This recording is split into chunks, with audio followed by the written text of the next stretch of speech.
Saudações a todos, meu nome é Lucas Berlanza, atualmente eu sou o presidente da diretoria executiva do Instituto Liberal e é uma grande honra e uma enorme satisfação poder estar nesse posto no momento em que nós celebramos as 4 décadas de história de uma instituição com tantos serviços prestados ao nosso país, ao arejamento das ideias no Brasil.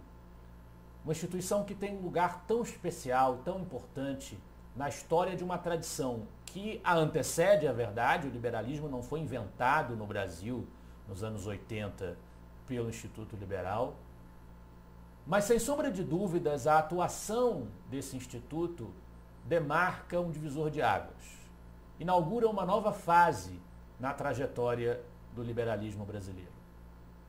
Por isso, neste 16 de janeiro de 2023, em que exatamente lá se vão 40 anos, desde que Donald Sturt Jr. e os demais pioneiros, no dia 16 de janeiro de 1983, trouxeram à luz esta organização tão valiosa e tem um lugar tão querido e tão importante na estima, na consideração de todos aqueles que integram o movimento liberal brasileiro, nós decidimos registrar esta nossa homenagem, este nosso tributo, com uma singela recordação dos acontecimentos históricos que se passaram ao longo desses 40 anos.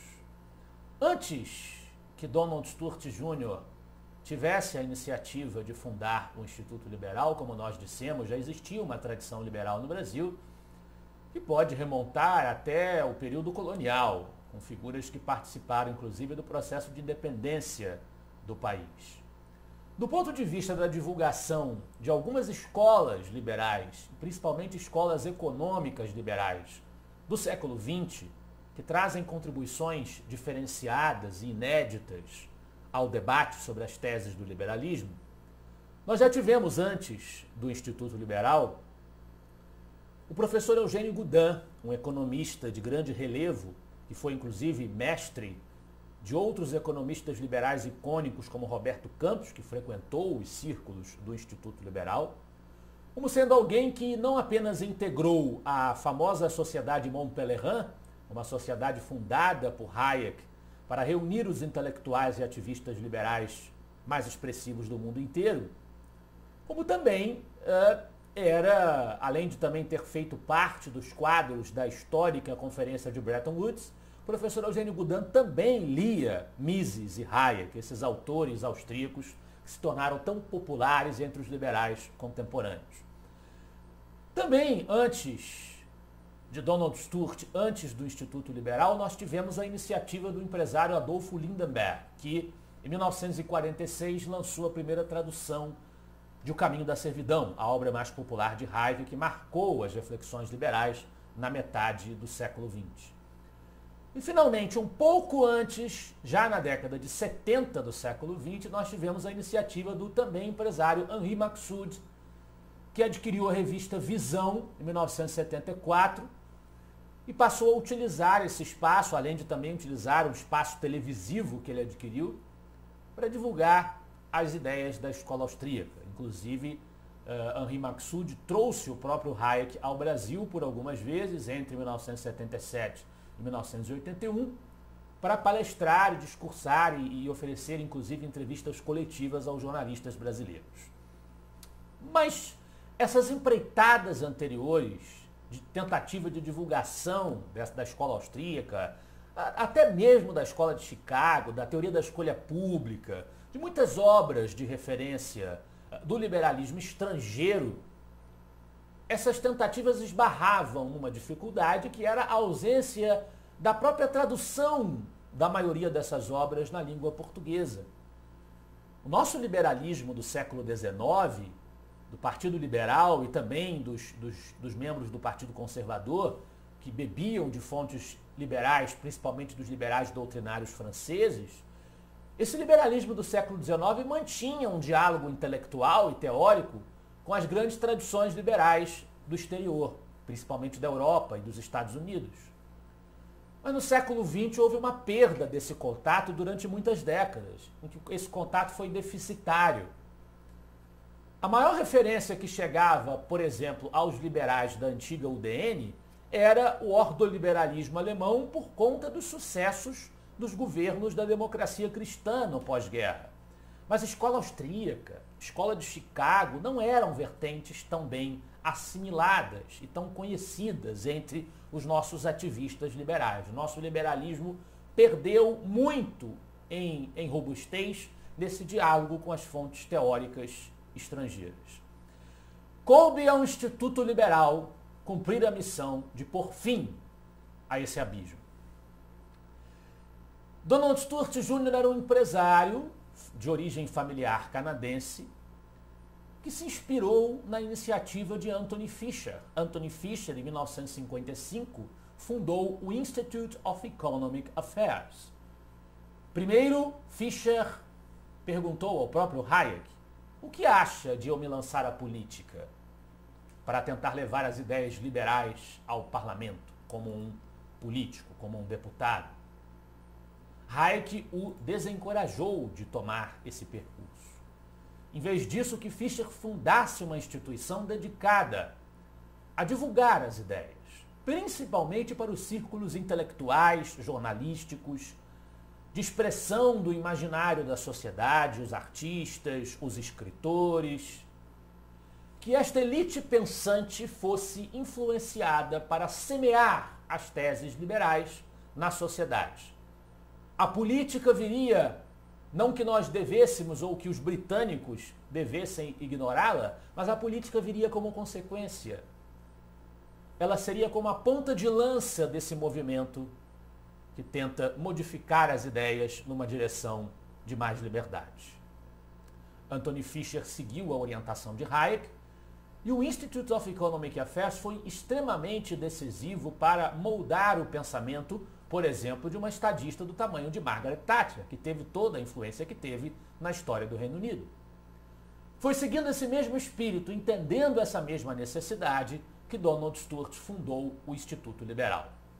Ele recebeu a influência do professor José Stelli, que vinha sendo editor da revista Visão do Maqsud, traduziu algumas obras de Hayek e vinha tentando levar adiante essa proposta de fundação de um centro de pensamento de divulgação das ideias liberais. Mas foi Donald Stewart Jr. quem tornou possível a concretização dessa iniciativa. Ele que já tinha uma longa trajetória no ramo da engenharia civil, dos negócios, começou a sua trajetória profissional na ECISA em 1950, até que chegou um momento em que Donald Stewart se aborreceu de ter que trabalhar com o Estado e resolveu que não trabalharia mais, não faria mais negócios com o Estado. A partir da leitura de O Caminho da Servidão, ele se converteu ao liberalismo com um entendimento bastante ligado ao pensamento da escola austríaca. Como ele mesmo diz, a leitura de Hayek teve o efeito de uma revelação. Lembro-me que ao lê-lo, a cada parágrafo, a cada explicação, a cada desdobramento de uma ideia, exclamava para mim mesmo: tem toda a razão, é isso mesmo. Perguntava-me perplexo como seria possível que ideias e conceitos tão inequivocamente verdadeiros nunca tivessem sido explicitados por algum jornalista, ou político, ou professor, ou artista, enfim, por algum membro da nossa chamada elite intelectual. E ele assumiu para si a tarefa. Em janeiro de 1983, nas palavras do próprio Donald, era criado o Instituto Liberal, com o propósito de divulgar as ideias liberais. As primeiras iniciativas foram traduzir e publicar O Caminho da Servidão e Direito, Legislação e Liberdade, obras de Friedrich Hayek. Mas não parou por aí.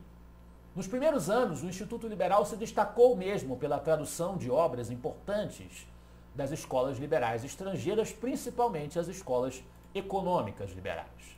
E o próprio Donald, apesar de não ser um professor, um intelectual na sua trajetória pregressa, traduziu do próprio punho a obra magna de Ludwig von Mises, Ação Humana, que tem mais de 1000 páginas.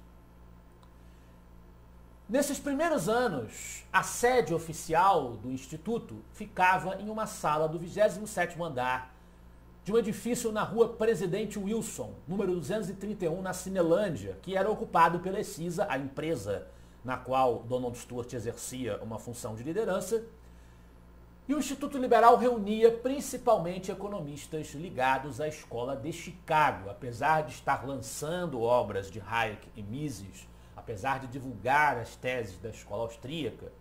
E a verdade é que esses economistas da escola de Chicago ligados ao IL também tinham muita admiração por Hayek, Mises e companhia, como era o caso de Eugênio Goudin, que não era um austríaco ortodoxo de maneira nenhuma, mas admirava as elaborações teóricas de Mises e Hayek, criticando, por exemplo, o planejamento centralizado da economia ou o controle de preços. Mas nesses primeiros anos, o coração do Instituto, o seu esteio intelectual, era capitaneado por economistas da escola de Chicago. Inclusive, de forma objetiva, quer dizer, eles realmente passaram pela Universidade de Chicago para desempenharem a função que desempenhavam. O maior deles, do ponto de vista da liderança assumida, atesta como esteio intelectual durante muitos anos do Instituto Liberal, foi o professor Og Francisco Leme, que fez o seu doutorado em economia na Universidade de Chicago, estudou com grandes lideranças da escola de Chicago, como o próprio Milton Friedman, talvez a mais icônica delas, mas também Frank Knight, Greg Lewis, George Stigler, entre outros notáveis representantes do pensamento liberal. Junto com o professor Og Leme, nós poderíamos incluir ainda os economistas José Luiz Carvalho, o Antônio Carlos Porto Gonçalves e o engenheiro Arthur Chagas Diniz, que havia trabalhado com o próprio Og Leme quando o Og Leme passou pelo Ministério do Planejamento de Roberto Campos no governo de Castelo Branco. Então, o Arthur Chagas Diniz foi convidado a integrar os círculos do Instituto Liberal desde os seus primeiros anos.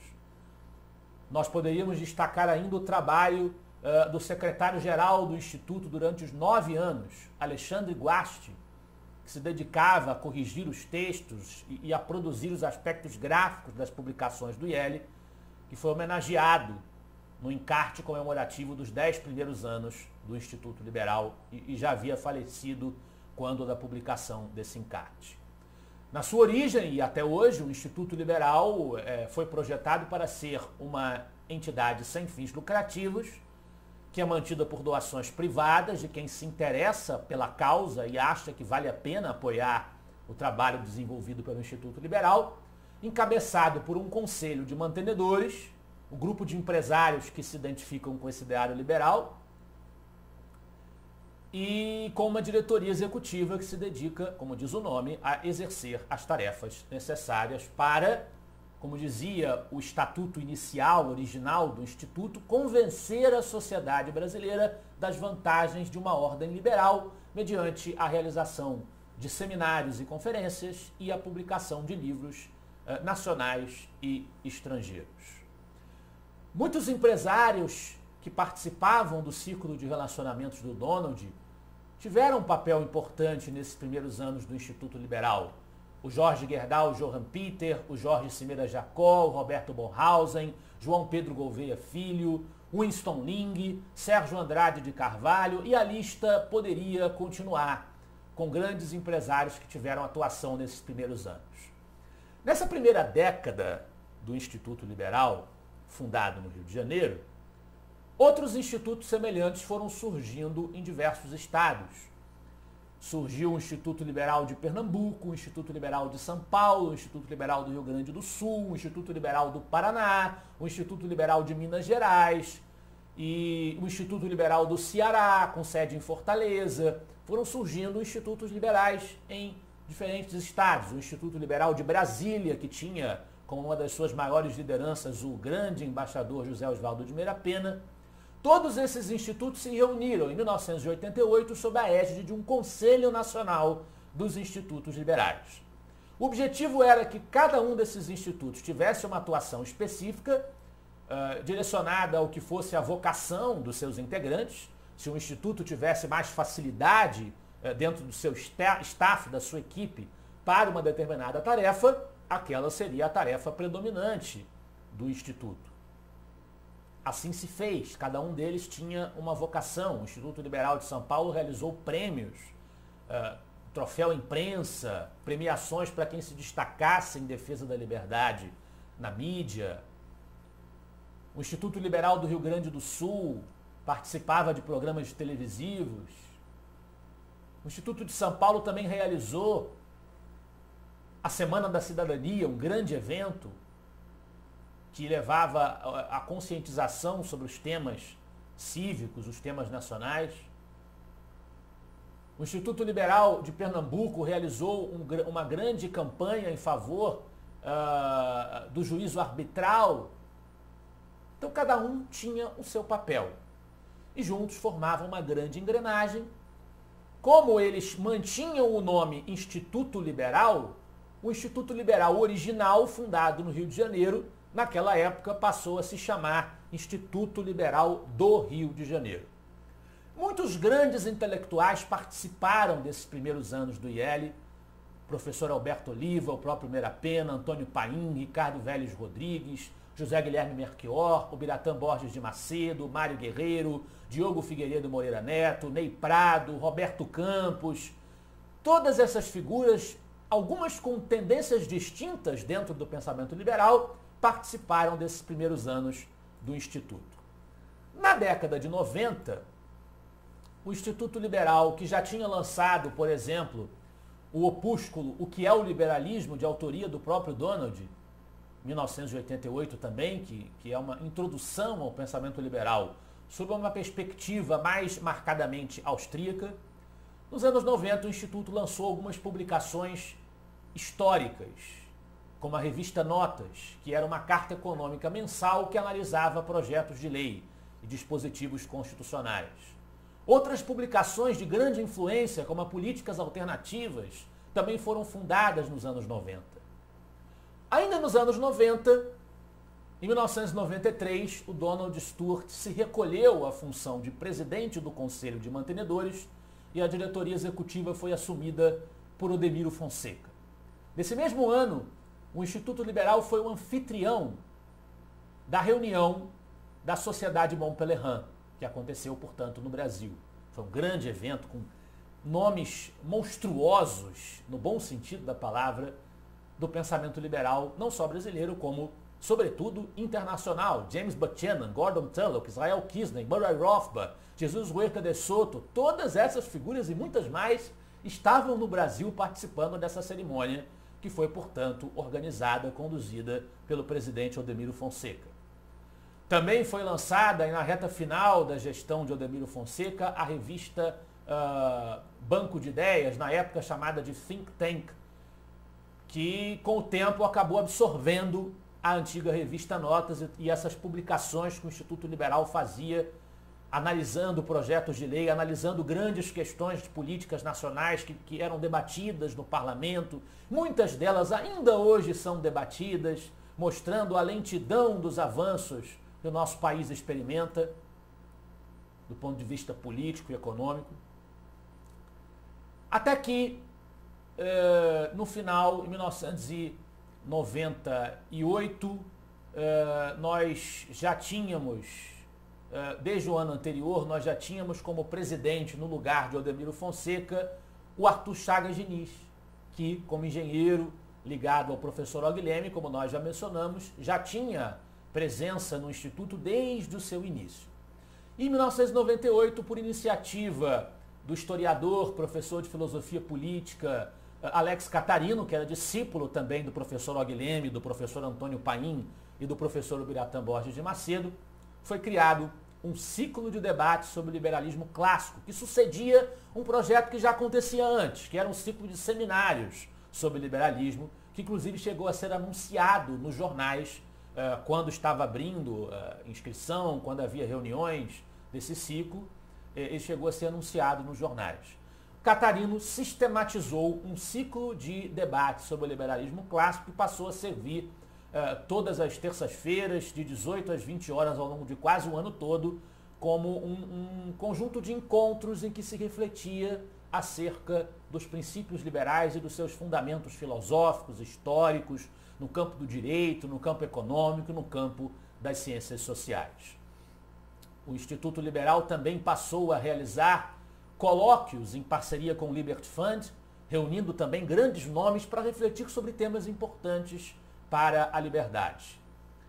Donald Sturt Jr., entusiasmado com a sua grande obra, faleceu em 1999 e a década de 2000 começou com a inserção do Instituto no meio virtual, com a inauguração do seu site e a inauguração de uma transmissão do seu conteúdo através de e-mail. Em 2001, o filho de Donald, Paulo Sturt, assumiu a presidência do Conselho de Mantenedores. A revista Think Tank continuou a ser publicada e foi criado o Prêmio Donald Sturt Jr., que durou até 2013, que é um prêmio que era entregue a trabalhos, a artigos acadêmicos que tivessem ligação com a temática liberal. Em 2013, o Arthur Chagas Diniz foi substituído, sob a liderança de Rodrigo Constantino, pelo presidente Bernardo Santoro, que adotou uma tônica de ênfase no media watching, na análise, na observação do conteúdo dos noticiários sob uma ótica liberal. E criou um blog com atualização diária em atividade até hoje, um grande legado para o Instituto Liberal, com artigos de diversos tipos, desde resenhas, análises teóricas e essas análises do dia a dia sob um ponto de vista liberal, dando voz às diversas vertentes do liberalismo. Muitos colunistas passaram pelo Instituto Liberal ao longo desse período. Seria impossível, no nosso tempo exíguo, citá-los todos, mas devemos render a nossa homenagem a eles. Sem eles, o Instituto não teria chegado até os dias de hoje. Iniciativas também foram criadas ao longo da gestão Bernardo Santoro, como o IL Flash, que era um vídeo comentando os artigos de maior sucesso. O Instituto Liberal foi parceiro em alguns eventos ao longo desse período, até que em 2016, Bernardo Santoro foi sucedido por Roberto Gomides, em cuja gestão foi lançado um curso de escola austríaca do Rodrigo Constantino. E no final de 2018, coube a mim a tarefa de presidir o Instituto Liberal, função que continuo realizando até este momento de celebração dos seus 40 anos. Eu assumi o Instituto num momento difícil, um momento de perda de material humano, porque muitas figuras ligadas ao Instituto foram trabalhar tanto no governo federal quanto em governos estaduais. Mas encampamos a tarefa de fazer o Instituto Liberal voltar a publicar livros, ainda que em parceria com editoras, como a editora Almedina. Está aí o livro Introdução ao Liberalismo, as obras do historiador alemão Rainer Zitelmann, traduzidas para o português. Continuamos realizando parcerias, estreitando laços com os demais institutos que defendem a liberdade no Brasil. Realizamos a primeira conferência IL no Rio de Janeiro, na sede da Associação Brasileira de Imprensa, em 2019, o primeiro evento de proporções mais abrangentes que o Instituto Liberal realizou, porque o Instituto Liberal apoiou várias conferências ao longo da sua história, mas ele não tinha realizado uma conferência própria com a sua marca, como há, por exemplo, o Fórum da Liberdade dos nossos parceiros do Instituto de Estudos Empresariais. Então nós começamos com isso, realizamos virtualmente mais 2 edições desse evento, de proporções menores, e em 2022, às vésperas, portanto, dos 40 anos, aconteceu a primeira Conferência Internacional da Liberdade. Salim Matar, que era um grande nome do Instituto Liberal de Minas Gerais e que tinha feito a sua formação como liberal no Instituto Liberal, reassumiu a liderança do Conselho de Mantenedores, pronto para projetar o IL para novos desafios. Esperamos que nos próximos 40 anos o Instituto Liberal continue vivo, vicejante, ofertando vastíssimas contribuições e permitindo que a chama que Donald Sturt Jr. acendeu em 16 de janeiro de 1983 jamais se apague. Esses são os nossos votos e os nossos sinceros apelos àqueles que, sem sombra de dúvidas, nesta luta por manter este legado vivo, irão nos suceder.